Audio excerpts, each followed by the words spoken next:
आपको 2 shirt pant की ज़रूरत है और 2 शर्ट पैंट आपको मिल गया, तीसरा शर्ट पैंट आपको देंगे तो वो बर्बादी को हो जाएगा ना।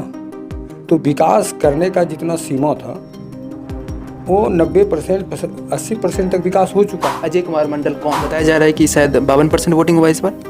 शायद 52% ही वोटिंग हुआ है। तो क्या जिस सर इतना कम जो वोटिंग हुआ, क्या कुछ खतरा है आपको इस बार? पिछले टर्म में जो थे तो आपने जनता के लिए क्या क्या आवाज़ उठाई?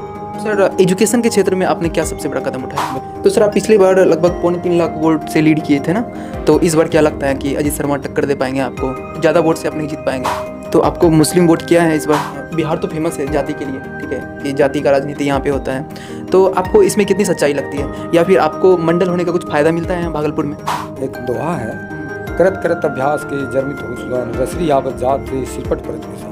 सर जैसे कि नीतीश कुमार को सारे लोग पलटू बता रहे हैं, ठीक है, इस बार वो जो बीजेपी में मिले इस चक्कर में मिले कि उनको वोट नहीं मिलने वाला था, ठीक है, तो इसलिए वो इस बार जो बीजेपी में आ गए ताकि हमको जो है सीट मिल जाए, 16-17 सीट मिल जाए लोकसभा का।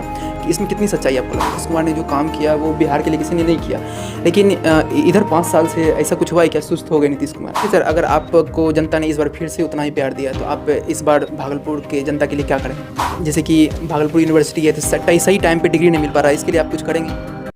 नमस्कार दोस्तों, स्वागत है आप सभी का हमारे YouTube चैनल टाइम्स मिथिला पर। तो हमारे साथ हैं जो भागलपुर लोकसभा क्षेत्र जो है वहाँ के सांसद, पहले भी सांसद रह चुके हैं और इस बार भी उनको टिकट मिला है और इस बार भी वो मैदान में थे। आप लोगों के मन में जो भी क्वेश्चन रहता है वो हम ज़्यादातर पूछने की कोशिश करते हैं, तो हमारे साथ इसी तरह बने रहिए। आप लोगों का धन्यवाद। तो सबसे पहले बताइए सर, अजय कुमार मंडल कौन है? अजय कुमार मंडल तो हम ही हैं। इंट्रोडक्शन। अजय कुमार मंडल मेरा नाम है। मैं विगत 2005 से 2014 तक बिहार विधानसभा का सदस्य रहा। कितने टर्म? 3 टर्म? 3 टर्म रहा, जिसमें 14 साल ही रहे, क्योंकि 19 में चुनाव हो गया लोकसभा का चुनाव लड़े, तो फिर वो लोकसभा जीत गए तो लोकसभा चले गए, तो 19 से कंटिन्यू अभी लोकसभा है। अभी इलेक्शन मेरे यहाँ सेकेंड चरण में था जो खत्म हुआ है, अब दूसरे जगह प्रचार वगैरह करने जा रहे हैं। खगड़िया है, गोड्डा है, आपका मुंगेर है, जो मेरे सटे हुए लोकसभा है, चूँकि यहाँ एनडीए के जो प्रत्याशी हैं उसके पक्ष में। तो सर बताया जा रहा है कि शायद 52% वोटिंग हुआ इस बार। शायद 52% ही वोटिंग हुआ है। तो क्या जिस सर इतना कम जो वोटिंग हुआ, क्या कुछ खतरा है आपको इस बार? जनता समझे अपना, जनता हमको मत दिया है, खतरा कहीं से कुछ नहीं बुझाता है। तो उम्मीद है कि इस बार भी आप दिल्ली पहुँचेंगे?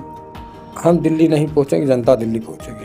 अच्छा, तो सर आप पिछले टर्म में जो थे तो आपने जनता के लिए क्या क्या आवाज़ उठाया? आवाज़ बहुत तरह का उठाए, अब एक करके गिनती कराएंगे। नहीं, कुछ तो 1, 2, 4 जो कि फेमस हो। जैसे कि रोड का आवाज़ उठाए थे, तो मेरे क्षेत्र में भागलपुर लोकसभा के अंदर जितने भी भारत सरकार का रोड था सबका नया हो गया, सब नया टेंडर हो गया, सब नए ढंग से बनेगा। कोई 10 साल, कोई 15 साल, कोई 5 साल के मेंटेनेंस पर सबका टेंडर हो चुका है, काम भी शुरू हो गया। बड़े प्रोजेक्ट हमारे यहाँ 4 लाइन है, आसाम रोड का दोहरीकरण हो रहा है, NH80 का नया रोड बन रहा है, पीरपैती टू गोड्डा रोड बन रहा है, वीरपुर टू बिहपुर रोड बन रहा है।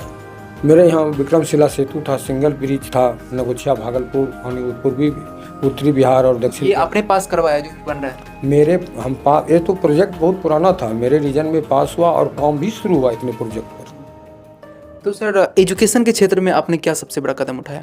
मेरे यहाँ देश का सबसे बड़ा जो IIIT है वो मेरे भागलपुर में खुला। एजुकेशन इससे बड़ा चीज़ और क्या हो सकता है। और क्षेत्र में जो छोटे स्कूल वगैरह है वहाँ आप देख रहे हैं, हमारे माननीय मुख्यमंत्री महोदय एक बार में इतने टीचर को बहाल किए। इतने टीचर की तो एजुकेशन के मामले में ही है। लेकिन तेजस्वी यादव तो दावा कर रहे हैं कि नहीं मेरे चलते हुआ 17 महीने में। देखिए, किन्हीं का कोई दावा और किन्हीं का कुछ, जो भी करना होता है वो मुख्यमंत्री को करना होता है, और मुख्यमंत्री महोदय के आशीर्वाद से ही हुआ।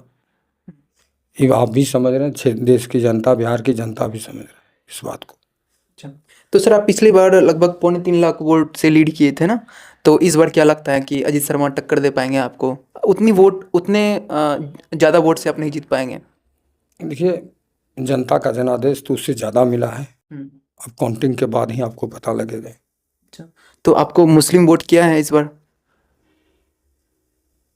मैं किसी जाति पाति का नाम नहीं लूँगा, मैं सिर्फ एक बात कहूँगा, भागलपुर लोकसभा की जितनी जनता है सबों ने वोट किया है। अच्छा, और सर जैसे कि बिहार तो फेमस है जाति के लिए, ठीक है, कि जाति का राजनीति यहाँ पे होता है, तो आपको इसमें कितनी सच्चाई लगती है, या फिर आपको मंडल होने का कुछ फ़ायदा मिलता है यहाँ भागलपुर में? हम आपको एक बात बताना चाहेंगे, हम 2005 से 2010 कहलगांव के बिहार विधानसभा के सदस्य थे। 2010 से 2014 तक नाथनगर विधानसभा के सदस्य थे। आपने जो जातिवाद की बातें कही, हमारे यहाँ पूर्व से जदयू से विधायिका हुआ करती थी स्वर्गीय सुधा जी। उनके जात का बैकग्राउंड पता लगा लीजिए तो आपको पता लग जाएगा कि यहाँ जाति पाति कहीं कुछ नहीं है, व्यक्ति विशेष पार्टी विशेष है और कुछ नहीं है। तो आप ये मानते हैं कि यहाँ जातिवाद नहीं है, ठीक है, और आपको सभी लोग वोट करते हैं, ठीक है, और अकेले आप जो है आपके जो कास्ट के लोग हैं उनसे आप नहीं जीत सकते हैं जब तक कि सबका सहयोग ना मिले। बिल्कुल सर जैसे कि नीतीश कुमार को सारे लोग पलटू बता रहे हैं, ठीक है, इस बार वो जो बीजेपी में मिले इस चक्कर में मिले कि उनको वोट नहीं मिलने वाला था, ठीक है, तो इसलिए वो इस बार जो बीजेपी में आ गए ताकि हमको जो है सीट मिल जाए, 16-17 सीट मिल जाए लोकसभा का। कि इसमें कितनी सच्चाई आपको लगता है, क्योंकि जनता बोल रही है पलटू है पलटू है? देखिए, मैं आपको एक बात बता देना चाहता हूँ, जनता कहीं नहीं बोल रही है और हमारे माननीय मुख्यमंत्री महोदय जो हैं हर वक्त बिहार की जनता के विषय में सोचते रहते हैं और बिहार की जनता के विकास और बिहार के विकास के विषय में सोचते हैं। और आपको एक बात हम बता देना चाहेंगे, पलटू कहने वाले कुछ लोग हैं जो राजनीति से प्रेरित है। आप अपोजिशन की बात कर रहे हैं? बिल्कुल। तो होता क्या है कि आप किसी शराबी को नाले में पी करके गिरा हुआ देखिएगा तो वो कहता है कि सरकार रोड पर नाला बना दिया है, वो नशे में है, उसको अपना पता नहीं है। तो पलटू राम कहने वाले लोग ठीक उसी प्रकार से हैं। और सर बिहार की जनता में अगर देखा जाए तो उनके मन में ये सोच रहता है कि नहीं, नीतीश कुमार ने जो काम किया वो बिहार के लिए किसी ने नहीं किया, लेकिन इधर 5 साल से ऐसा कुछ हुआ है क्या, सुस्त हो गए नीतीश कुमार? देखिए, आप एक बात हमको बता दीजिए, आपने क्वेश्चन किया तो मुझे क्वेश्चन नहीं करना चाहिए। आपको 2 शर्ट पैंट की ज़रूरत है और 2 शर्ट पैंट आपको मिल गया, तीसरा शर्ट पैंट आपको देंगे तो बर्बादी को हो जाएगा ना। तो विकास करने का जितना सीमा था वो 90% 80% तक विकास हो चुका है। तो अब तो विकास का दर घटेगा ही ना। जैसे कि 20 रोड था, 20 में 15 बना दिया गया, तो 5 को ना बनाना है। तो मतलब आप ये कहना चाह रहे हैं कि जो विकास का मतलब विकास 90% हो चुका है, 10% नहीं हुआ है, उसी के लिए आपको चुना जाए? तो फिर हम आपके लिए खट करके आपको बच्चे से जवान बना दिए, तो जवानी में जब हम बूढ़ा हो जाएंगे तो आप पालने के लिए किसी दूसरे को बाबूजी बना लीजिएगा, बाबूजी हम ही को बना करके रखिएगा। अच्छा, तो मतलब इसके अलावा भी तो और रोड के अलावा भी तो और क्षेत्र है जहाँ कि जितना भी विकास कीजिए वो कम पड़ जाता है। देखिए, वो आपका कहना दूसरी जगह सही है, लेकिन विकास हो रहा है, उसी रफ्तार में हो रहा है, विकास में कमी नहीं है। और जनता से हम जो मजदूरी मांगते हैं, हम लोग सेवक हैं ना, तो हम जो जनता से मजदूरी मांगते हैं सेवा के धर्म पर, और बच्चे जो गार्जियन को पालते हैं, गार्जियन जब अपने बच्चे को पाल करके बड़ा पोष करके बड़ा करते हैं बुढ़ापे के सहारे के लिए ना, तो ऐसा बच्चा थोड़े है कि बच्चा गार्जियन बदल लेगा। तो सर आप लालू यादव के बारे में क्या सोचते हैं? वो भी एक नेता है, सोचने की बात क्या है, नेता है। नहीं, कुछ अच्छा कुछ बुरा, क्योंकि आपके विरोधी हैं। हमारे कोई विरोधी नहीं है, ना हम किसी को विरोधी मानते हैं। वो पॉलिटिक्स के क्षेत्र में विरोधी हैं, अपना नहीं। पॉलिटिक्स के क्षेत्र में भी आप एक बात जान लीजिए, जिस दिन है विरोधियों को आप विरोधी मानने लगेंगे उस दिन आपका दायरा कम हो जाएगा। विरोधी को हर वक्त आईने के रूप में देखना चाहिए और विरोधी हर वक्त आपके अच्छे रास्ते को चलने के लिए बताने का कोशिश करता है और उसी में अपना गलत फायदा भी देखता है। तो हम उसको गलत फायदा नहीं दें और अच्छे रास्ते को अपनाते रहें। यही विरोधियों को देखने का नज़रिया होना चाहिए। हम तो उसी नज़रिया से देखते हैं। जी। तो क्या लालू यादव की तरह उनके बेटे तेजस्वी यादव बन पाएंगे? अब तो आप भविष्यवाणी, हम कोई भविष्य करता तो है नहीं, हम कोई ज्योतिषी तो है नहीं। आप भविष्यवाणी पूछ रहे हैं, भविष्यवाणी तो हम कर नहीं सकते हैं।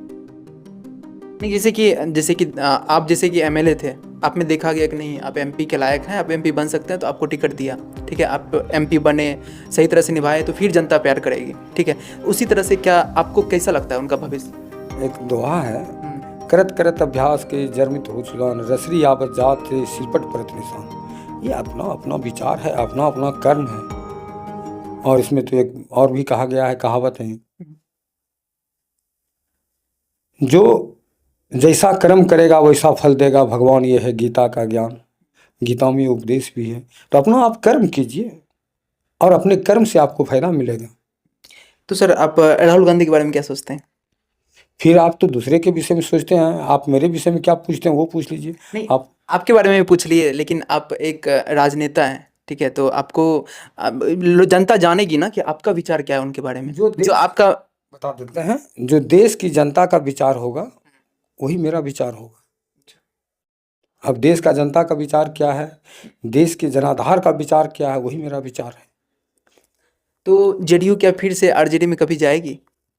फिर वही भविष्यवाणी तो मैं कर नहीं रहा हूँ। मैंने आपको एक बार बताया कि मैं भविष्यवाणी नहीं करता हूँ, मैं ज्योतिषी नहीं हूँ।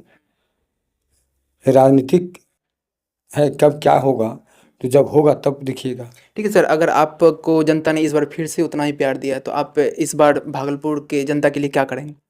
क्या क्या विजन है आपका? जितना भागलपुर की जनता का काम है बचा हुआ, आप मेरा एक बात जान लीजिए, जनता का जो आदेश होगा वही मेरा कर्तव्य होगा, वही काम करेंगे।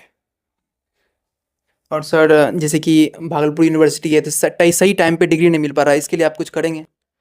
जरूर करेंगे। क्योंकि टाइम पे डिग्री नहीं मिल पा रहा है तो टाइम पर डिग्री दिलाने का काम करेंगे। बहुत चीज़ सुधार आया और सुधार ला देंगे उसमें। ये उम्मीद है कि आप लोगों का सारा सवाल का जवाब मिल गया होगा। इसी तरह हमारे साथ बने रहिए। बहुत बहुत धन्यवाद आपका।